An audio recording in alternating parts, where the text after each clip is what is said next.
It's game night for the Harwich Mariners, one of 10 teams in the Cape Cod Baseball League, which has been charming the community here and across the country for an entire century. Last year alone, there were 377 major league players that played at least one season here on the Cape. It's a fantastic league, and what a tremendous amount of history behind it. Known for nurturing big league talent, the Cape League is cemented into sports culture, but its Hall of Fame is not. I don't think a lot of people are quite aware that we don't have a Hall of Fame any longer. The Hall of Fame memorabilia has been in storage since 2015. League historian Mike Richard.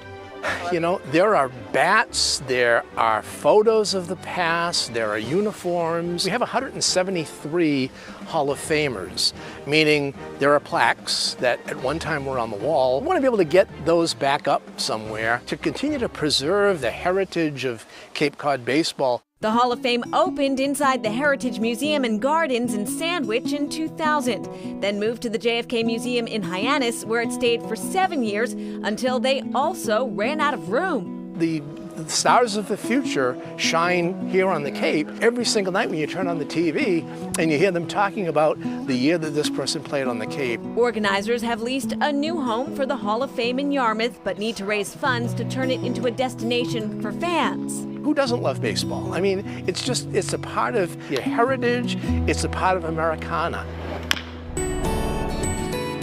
Another Cape Cod classic that stood the test of time and a change in ownership, Sunday School. We're really proud to continue the Sunday School tradition. It's kind of, for me, a dream come true. It's an honor, really. It's still like a, holy cow, we actually own that place. Michael Kelly, Michelle White, and Rob DeMarco recently purchased the iconic business from the Endress family that ran it for the past 47 years. To be able to now take what I learned and what I was given and to pass that on is pretty exciting. You see, these three are no newcomers to this institution, with locations in both Harwich and Dennisport. All three worked here together for most of the 1980s. It's a little different technique when you're making the frap.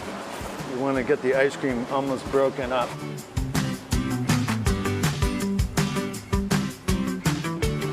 Perfect. That full circle for me, that after all of these years, in the end, it's ours, that I can actually carry this on and that I'm such a big part of it, because it has been a tremendous part of my life. This ice cream dream team doesn't plan on making many changes and is committed to keeping alive the important traditions established by Andrea and Paul Endress. He was a school teacher before that, as you may or may not be aware, and I think he really merged ice cream with mentoring kids. Every year would come back. They would send you a contract and tell you what your responsibilities were going to be and tell you what your new hourly wage was going to be. He'd tell you some things you did well and some things he wanted you to work on the next year, and he did that year after year after year. You developed as a person and got skills and learned about responsibility and work ethic, customer service. Essential life lessons that continue to leave a lasting impression on each season of Sunday School Scoopers.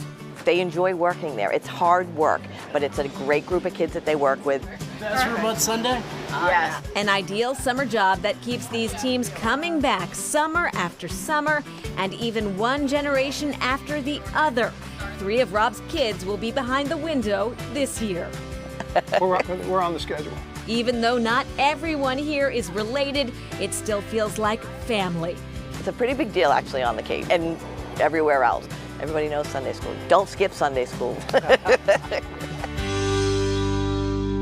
And those bonds are strong. Rob and Michael are actually partners as well at a commercial real estate development firm in Braintree. And back to the Cape League, they are still looking for a permanent home for the Hall of Fame. In the meantime, however, they are creating a virtual Hall of Fame on their website. Very nice. Still ahead, Erica hits the town.